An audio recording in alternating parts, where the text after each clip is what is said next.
Welcome students. हम लोग जो है आज बात करने वाले हैं न्यू टॉपिक की तरफ बढ़ेंगे। हमने इंटीग्रेशन को लास्ट क्लास के अंदर जो है फिनिश कर लिया था, समाप्त कर लिया था। डिफरेंशिएशन इंटीग्रेशन की आप वीडियो जा करके देख सकते हो। आज जो है हम लोग आगे की तरफ बढ़ते हैं। एनसीईआरटी के अंदर जो है हमारे एक जो चैप्टर है, फर्स्ट नंबर चैप्टर आता है फिजिकल वर्ल्ड। फिजिकल वर्ल्ड यानी कि जिसे आप लोग भौतिक जगत कह सकते हो। भौतिक जगत, हाँ पी लूँगा, मेरे को ध्यान है।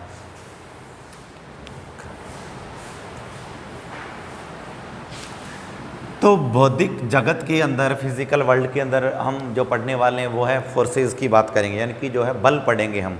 बल कितने प्रकार के हैं प्रकृति के अंदर, यानी कि प्रकृति के जो मूल बल हैं वो हम पढ़ेंगे।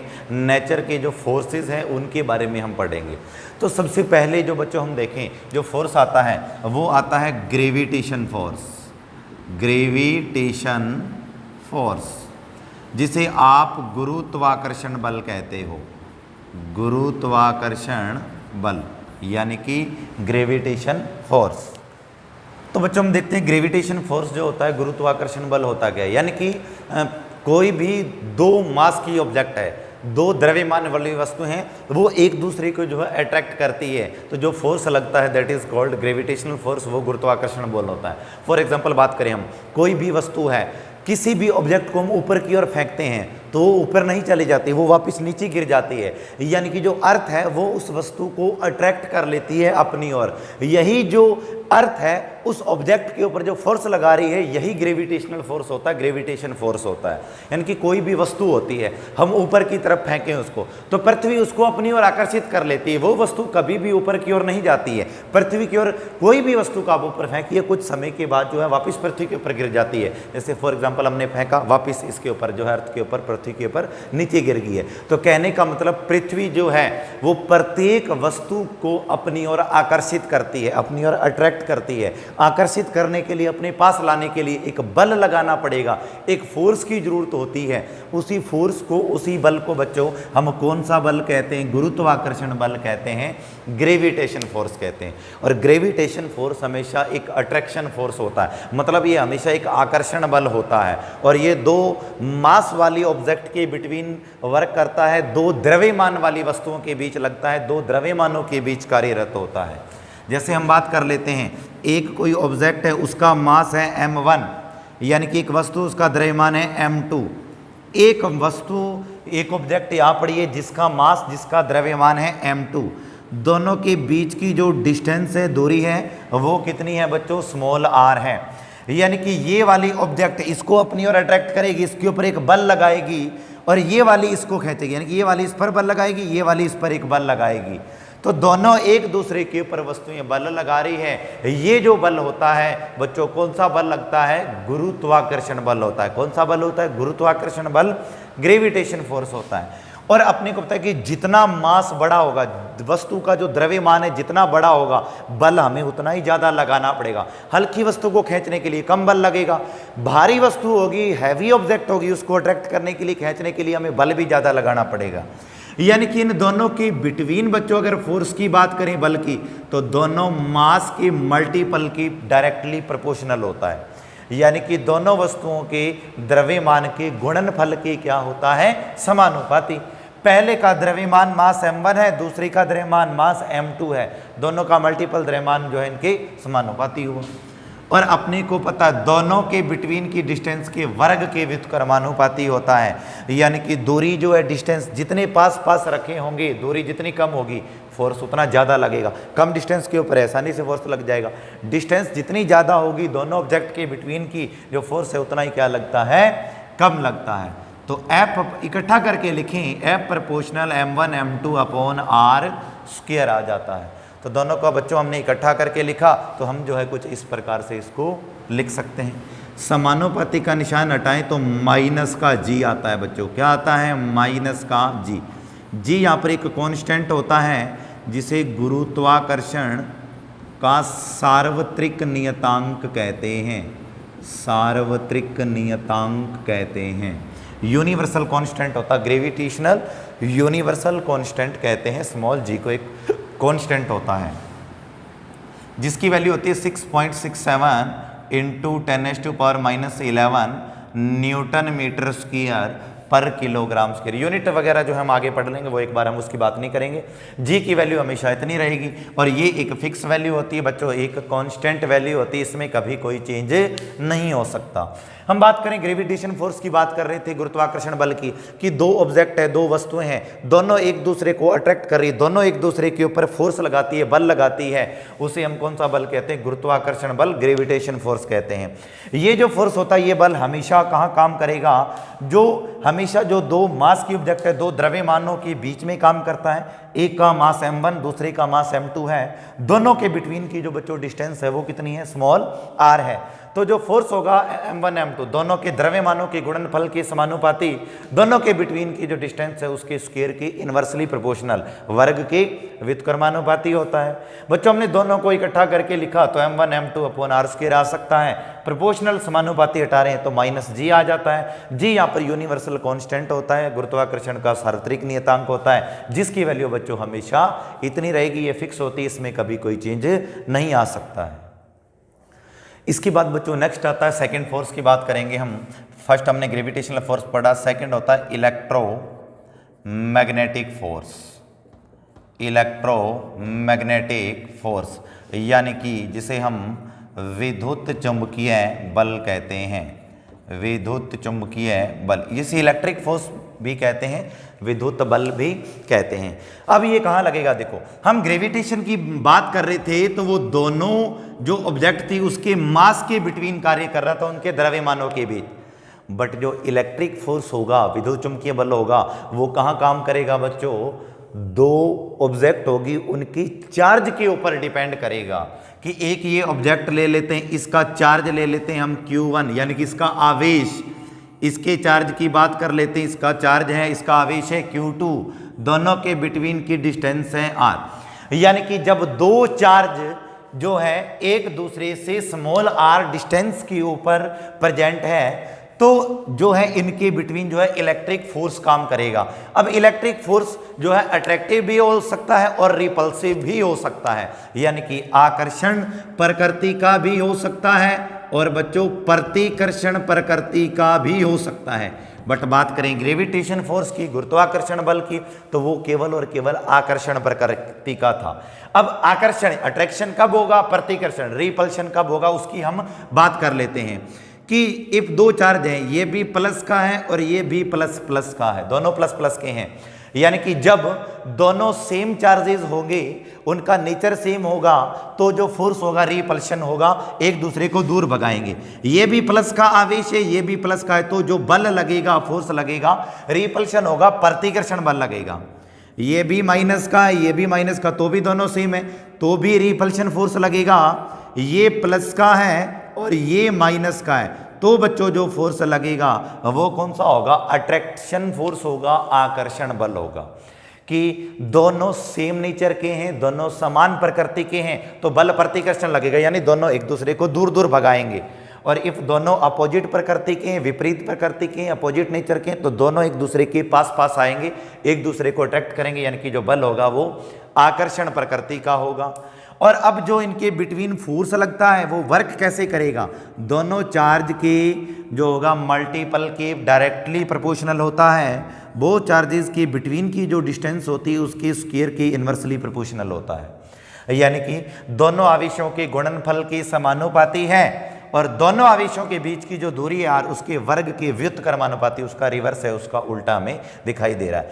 और हम ग्रेविटेशन फोर्स की बात करें, वो दो मास पर डिपेंड कर रहा है, तो मास के प्रोपोर्शनल था और डिस्टेंस के जो है इनवर्सली स्क्वायर के प्रोपोर्शनल था, देख सकते हैं।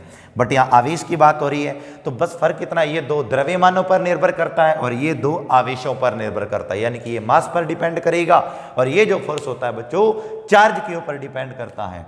और इफ हम लोग यहाँ से प्रोपोर्शनल का साइन हटा देते हैं तो बच्चों के आ जाता है, कौन आ जाता है? के यहाँ पर होता है इलेक्ट्रिक कांस्टेंट, होता है विद्युत बल, इलेक्ट्रिक फोर्स कांस्टेंट, जिसे हम इलेक्ट्रिक कांस्टेंट भी कहते हैं, इलेक्ट्रिक फोर्स कांस्टेंट, जिसे हम विद्युत बल नियतांक भी कहते हैं। क्या कहते हैं? विद्युत बल नियतांक कहते हैं। और इसको आप चाहो तो ऐसे भी लिख सकते हो 1/4 पाई एप्सिलॉन नॉट, और इसकी वैल्यू 9 × 10⁻⁹ न्यूटन मीटर स्क्वायर पर कूलम स्क्वायर होती है। जैसे g का वैल्यू था 6.67 इंटू 10⁻11 न्यूटन मीटर स्क्वायर पर किलोग्राम स्क्वायर, ये कांस्टेंट वैल्यू थी। उसी टाइप से k जो आया है इलेक्ट्रिक कांस्टेंट आया है, कोलम्ब कांस्टेंट आया है, उसकी वैल्यू इतनी होती है। और ये जो नियम होता है इसे हम कूलाम का नियम भी कहते हैं। कौन सा नियम कहते हैं? कूलाम नियम, कूलम्ब लॉ कहते हैं इसे। कौन सा नियम कहते हैं? कूलम्ब्स लॉ कहते हैं हम इसे। तो ये कूलाम का नियम होता है जिसे हम कूलम्ब्स लॉ कहते हैं। और ये तो हमने ग्रेविटेशनल का जो है यूनिवर्सल ग्रेविटेशनल जो है लॉ कहते हैं हम, गुरुत्वाकर्षण का सार्वत्रिक नियम होता है, वहाँ से हमने ग्रेविटेशन फोर्स फाइंड किया था। और यहाँ से ये कूलाम का बच्चों नियम होता है। और कूलाम का नियम क्या होता है कि दो आवेशों के मध्य, दो चार्जेस के बिटवीन लगने वाला फोर्स है, बल है, दोनों चार्ज के मल्टीपल के डायरेक्टली प्रोपोर्शनल होता है, दोनों आवेशों के गुणनफल के समानुपाती होता है, और दोनों चार्जेस के बिटवीन की जो डिस्टेंस है उसके स्क्वायर के इनवर्सली प्रोपोर्शनल होता है, यानी कि दोनों आवेशों के बीच की दूरी के वर्ग के व्युत्क्रमानुपाती होता है। तो आवेशों के समानुपाती था गुणनफल के, तो हमने ये लिखा, और दूरी के वर्ग के व्युत्क्रमानुपाती था तो बच्चों हमने ये लिखा है। और प्रोपोर्शनल इकट्ठा करके लिखा हमने, फिर प्रोपोर्शनल हटाया हमने, तो बच्चों क्या आया? के यहाँ पर एक कांस्टेंट होता है जिसकी वैल्यू क्या होती है? ये होती है। तो ध्यान रहे, ग्रेविटेशनल फोर्स है, गुरुत्वाकर्षण फोर्स है, वो दो मास के बिटवीन, दो द्रव्यमानों के बीच कार्य करेगा। और जो इलेक्ट्रिक फोर्स है, कूलम्ब फोर्स होता है बच्चों, वो दो चार्जेस के बिटवीन, दो आवेशों के बीच कार्य करेगा। गुरुत्वाकर्षण बल केवल आकर्षण प्रकृति का होता है, परंतु बात करें हम इलेक्ट्रिक फोर्स की, वो बच्चों क्या होता है? वो जो अट्रैक्टिव भी हो सकता है, रिपल्सिव भी, आकर्षण प्रकृति का भी हो सकता है और प्रतिकर्षण प्रकृति का भी हो सकता है। आकर्षण तो तब होगा जब दोनों चार्ज अपोजिट होंगे, दोनों आवेश विपरीत प्रकृति के होंगे, और रिपल्शन फोर्स तब लगेगा जब दोनों चार्जेस जो है सेम प्रकृति के होंगे, समान प्रकृति के होंगे, या फिर दोनों प्लस प्लस के हो, या फिर बच्चों दोनों कैसे हो? माइनस माइनस प्रकृति के हो। तो बच्चों हम जैसे बात करते हैं कि एक मैंने यहाँ पर प्रोटॉन ले लिया है और यहाँ पर भी मैंने एक प्रोटॉन ले लिया है, दो प्रोटॉन है। प्रोटॉन के मास की बात करते हैं हम लोग, m1 इसका जैसे मान लेते हैं कितना होगा? प्रोटॉन के मास की बात करें 1.67 इंटू 10⁻⁻27 kg। ये भी प्रोटॉन है तो m2 की वैल्यू भी 1.67 इंटू 10⁻⁻27 kg हो जाएगी। अगर मैं इसकी चार्ज की बात करूँ Q1 1.6 इंटू 10⁻⁻19 कूलम होता है ना प्रोटॉन के ऊपर, इतना होगा। इसकी बात करें तो ये भी 1.6 इंटू 10⁻⁻19 कूलम, कि प्रोटॉन के ऊपर उतना ही प्लस होता है जितना इलेक्ट्रॉन पर माइनस, और ये प्रोटॉन का द्रव्यमान है, इतना मास होता है प्रोटॉन का। और इफ मैं यहाँ पर कूलम्ब यानी कि मैं बात करूँ ग्रेविटेशनल फोर्स की, तो -g m1 m2 अपॉन क्या होता है बच्चों? r²। माइनस आ रहा है, हमेशा आकर्षण प्रकृति का होता है, ये अट्रैक्टिव फोर्स होता है, इसलिए माइनस लगा रहे हैं हम लोग। तो F G is equal to G की वैल्यू पुट करेंगे 6.67 इंटू 10⁻11। m1 की वैल्यू की बात करें तो ये 1.67 इंटू 10⁻27। m2 की वैल्यू की बात करें तो 1.67 इंटू 10⁻27। r दोनों के बिटवीन की डिस्टेंस मान लेते हैं जैसे 1.5 इंटू 10⁻2 मीटर की इतनी डिस्टेंस है, तो 1.5 इंटू 10⁻2 का स्क्वायर। आप इसको सॉल्व कर दीजिए, उतने आप न्यूटन भी लिख सकते हो, या जो भी आप लोग लिखना चाहो, तो इतने न्यूटन जो है फोर्स आपका आ जाएगा। ये आएगा ग्रेविटेशनल फोर्स। इलेक्ट्रिक फोर्स की बात करें हम, इलेक्ट्रोमैग्नेटिक फोर्स जो निकाला, विद्युत बल की बात करें जो कि K Q1 Q2 अपॉन क्या होता है? r² होता है। K की वैल्यू 9 इंटू 10⁻91, Q1 की वैल्यू 1.6 इंटू 10⁻90 और Q2 की वैल्यू 1.6 इंटू 10⁻19। R तो सेम है 1.10 इंटू 10⁻2 का स्क्वायर, तो सेम हो जाएगा। इस प्रकार से जो आप इसको लिख सकते हो। अब जो इलेक्ट्रिक फोर्स होगा, विद्युत बल होगा, ये इसकी तुलना में स्ट्रॉन्ग होता है। कितने गुना होता है? 10⁻36 गुना इससे क्या होता है? इतने टाइम इससे स्ट्रॉन्ग होता है, इतना हैवी होता है। यानी कि जो विद्युत बल है वो गुरुत्वाकर्षण बल की तुलना में ज़्यादा मजबूत होता है। कितना मजबूत होता है? 10⁻36 गुना, 10⁻36 टाइम जो होता है इतना हैवी होता है, इतना स्ट्रॉन्ग होता है। तो यानी कि दोनों फोर्स हमने फाइंड करके देख लिए हैं। इलेक्ट्रिक फोर्स ज़्यादा हैवी होता है किससे? मैग्नेटिक यानी कि ग्रेविटेशनल फोर्स से। कितना हैवी होता है? 10⁻36 टाइम जो होता है इतना स्ट्रॉन्ग होता है, इतना मजबूत होता है। और कब मजबूत है? यानी कि दो प्रोटोनों के बीच का, दो प्रोटोनों के बीच जो इलेक्ट्रिक फोर्स लगेगा वो 10⁻36 टाइम होगा दो प्रोटोनों के बीच लगने वाले ग्रेविटेशन फोर्स से, तो इतना हैवी होगा। यानी कि इलेक्ट्रिक फोर्स 10⁻36 टाइम हैवी होता है किससे? दो प्रोटोनों के बिटवीन लगने वाले ग्रेविटेशनल फोर्स से।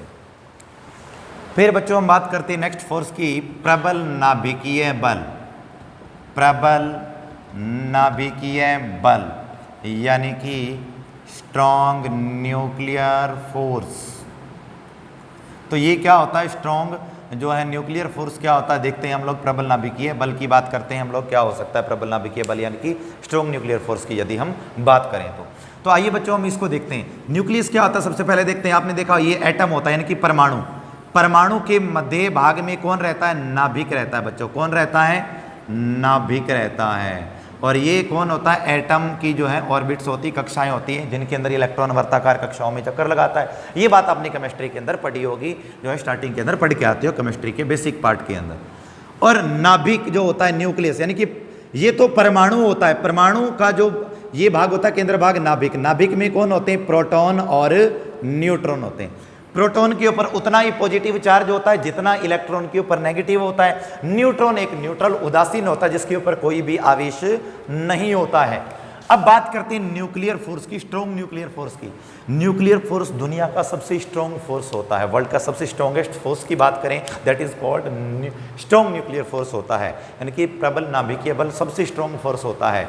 ये क्या होता है, कहाँ लग सकता है, दो प्रोटोनों के बीच की बात करें लग सकता है, दो न्यूट्रॉनों के बीच भी लग सकता है, एक प्रोटॉन और एक न्यूट्रॉन के बिटवीन भी लग सकता है। तो ये हम बात करें तो इस प्रकार से जो होता है ये कार्य करता है। यानी कि न्यूक्लियस के अंदर, नाभिक के अंदर जो पार्टिकल रहते हैं, जो कण रहते हैं, और नाभिक के अंदर कौन कण रहते हैं, प्रोटॉन भी रहते हैं और न्यूट्रॉन भी रहते हैं।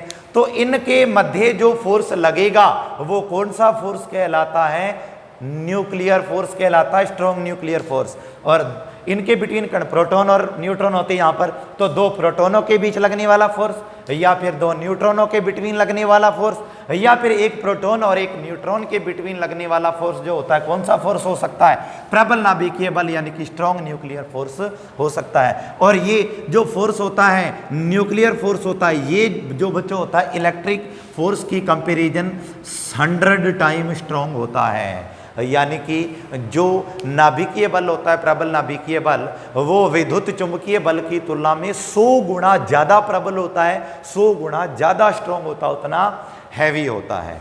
अब नेक्स्ट अगर हम बात करें तो आता है दुर्बल नाभिकीय बल। दुर्बल नाभिकीय बल की बात कर लेते हैं, यानी कि वीक न्यूक्लियर फोर्स। अब ये कहा ये कि नाभिक के अंदर जो पार्टिकल होते हैं, नाभिक के अभी कण सो होते हैं जो उनसे निकलते हैं। नाभिक जब टूटता है, जब न्यूक्लियस ब्रेक होता है, उसका विखंडन होता है, तब उसमें से जो पार्टिकल निकलते हैं, जैसे बीटा कण निकलते हैं, बीटा पार्टिकल निकलते हैं। ये आगे की बातें आप लोग पढ़ोगे, न्यूक्लियस जो है न्यूक्लियर फिजिक्स के अंदर आएगा, आप पढ़ते जाओगे, 12th क्लास के अंदर आएगा, तब हम उसको आसानी से पढ़ेंगे आगे। तो आप लोग अगर अभी देखना चाहते हो तो आप लोग न्यूक्लियर फिजिक्स जो है यूट्यूब के ऊपर सर्च करिए, अपने चैनल के अंदर, अपने मडवाई चैनल के अंदर सर्च करेंगे न्यूक्लियर फिजिक्स, तो उसके अंदर जो है आप लोग बीटा पार्टिकल को देख सकते हो। अल्फा बीटा गामा डी के हमने पढ़ा हुआ, तो वहां पर आपको पता चल जाएगा बीटा पार्टिकल से क्या, जैसे इलेक्ट्रॉन निकलते हैं और न्यूट्रिनो वगैरह निकलते हैं, ये तो ये पार्टिकल से निकलते हैं। उनके बिटवीन जो फोर्स लगता है वो बच्चों कौन सा फोर्स होता है, वीक न्यूक्लियर फोर्स होता है, दुर्बल नाभिक। यानी नाभिक जब टूटता है, न्यूक्लियस टूटता है, उनमें से जो पार्टिकल निकलते हैं उनके बिटवीन तब जो फोर्स काम करता है बच्चों, वो कौन सा होता है, वीकेस्ट न्यूक्लियर फोर्स, यानी कि दुर्बल नाभिकीय बल होता है। ये गुरुत्वाकर्षण बल जितना, तो जो कह सकते हैं हम गुरुत्वाकर्षण बल के जितना दुर्बल नहीं होता, हाँ, परंतु हम बात करें प्रबल नाभिकीय बल और हम बात करें जो हमने पढ़ा था इलेक्ट्रोमैग्नेटिक फोर्स यानी कि विद्युत चुंबकीय बल, उनकी तुलना में ये दुर्बल होता है। परंतु जो गुरुत्वाकर्षण बल है उसके कंपेरिजन उसके बराबर का नहीं होता। सबसे कमजोर बल की बात करें तो वो होता है बच्चों गुरुत्वाकर्षण बल। कौन सा बल होता है, गुरुत्वाकर्षण बल, ग्रेविटेशन फोर्स। उसके बाद आ जाता है बच्चों दुर्बल नाभिकीय बल। कौन सा बल आता है, दुर्बल नाभिकीय बल। उसके बाद कौन सा बच्चों बल आ जाता है, विद्युत चुंबकीय बल। कौन सा बल, और उसके बाद जाता है प्रबल नाभिकीय बल। कौन सा बल, प्रबल नाभिकीय बल। तो ये जो है इनका एक क्रम होता है कि सबसे स्ट्रॉन्ग फोर्स की बात करें तो प्रबल नाभिकीय बल होता है स्ट्रॉन्ग न्यूक्लियर फोर्स। फिर इलेक्ट्रोमैग्नेटिक फोर्स विद्युत चुंबकीय बल, फिर आता है दुर्बल नाभिकीय बल, फिर आता है ग्रेविटेशन फोर्स गुरुत्वाकर्षण बल। तो इस प्रकार से ये इनका क्रम रहता है कि कौन सा हैवी और कौन सा। तो प्रबल नाभिकीय बल की बात यदि हम करें तो ये proton proton, neutron neutron, proton neutron के बिटवीन काम कर सकता है, यानी कि न्यूक्लियर के जो पार्टिकल होते हैं उनके बिटवीन वर्क करेगा, जो कि सबसे स्ट्रॉन्ग फोर्स होता है। फिर विद्युत चुंबकीय बल की बात करें तो ये दो चार्जेस के बिटवीन काम कर सकता है, ये अट्रैक्टिव भी हो सकता है और रिपल्सिव भी हो सकता है। तो ये उसके बाद जो प्रबल नाभिकीय बल होता है, यानी कि ये जो फोर्स होता है इसके कंपैरिजन 100 टाइम जो होता है स्ट्रॉन्ग होता है, यानी कि प्रबल नाभिकीय बल विद्युत चुंबकीय बल की तुलना में 100 गुना ज्यादा मजबूत होता है। दुर्बल नाभिकीय बल की बात करें तो ये जो न्यूक्लियस टूटता है, नाभिक टूटता है, तब जो पार्टिकल निकलते हैं, डीके होता है, उनको उत्सर्जित होते हैं, तब जो फोर्स लगता है वो दुर्बल नाभिकीय बल होता है। और फिर बात करें गुरुत्वाकर्षण बल की, ये दो ऑब्जेक्ट के मास के बिटवीन लगेगा, दो द्रव्यमानों के बिटवीन काम करता है, और सबसे कमजोर बल जो होता है वो गुरुत्वाकर्षण बल होता है। तो यानी कि इस प्रकार से अगर विद्युत चुंबकीय बल की बात करें तो वो गुरुत्वाकर्षण बल की तुलना में 10⁻36 टाइम जो होता है स्ट्रॉन्ग होता है, 10⁻36 गुना ज़्यादा मजबूत होता है, ज़्यादा पावरफुल होता है। तो ये बच्चों 4 टाइप के जो फोर्सेज है, 4 प्रकार के बल होते हैं, इनको आप लोग अच्छे से पढ़िए, वीडियो को देखिए। तब तक हम एक आगे नई वीडियो के साथ लौटेंगे, नए टॉपिक के साथ लौटेंगे। तब तक जो है बच्चों आप लोग ये वीडियो देखते रहिए, पढ़ते रहिए। Thank you, good bye.